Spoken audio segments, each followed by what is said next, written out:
ملکہ ترنم نور جہاں کی لاڈلی صاحبزادی گلوکارہ ذل ہما کو ہم سے بچھڑے 11 سال گزر گئے۔ ذل ہما اپنی ماں کا اکثر فنی وارث کہلائیں۔ انہیں دیکھنے والوں کو بے اختیار ملکہ ترنم یاد آ جاتی ہیں۔ ذل ہما ملکہ ترنم نور جہاں کو اپنے بچوں میں سب سے زیادہ لاڈلی تھیں۔ وہ 21 فروری 1944 کو لاہور میں پیدا ہوئیں۔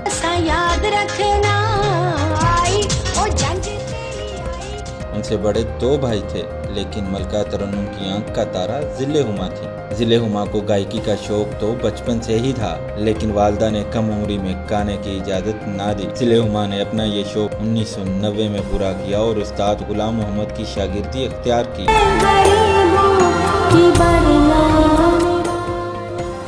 شوگر اور گردوں کی بیماری نے ذل ہما کو لاچار کر دیا اور وہ 16 مئی 2014 کو دنیا فانی سے کوچ کر گئیں۔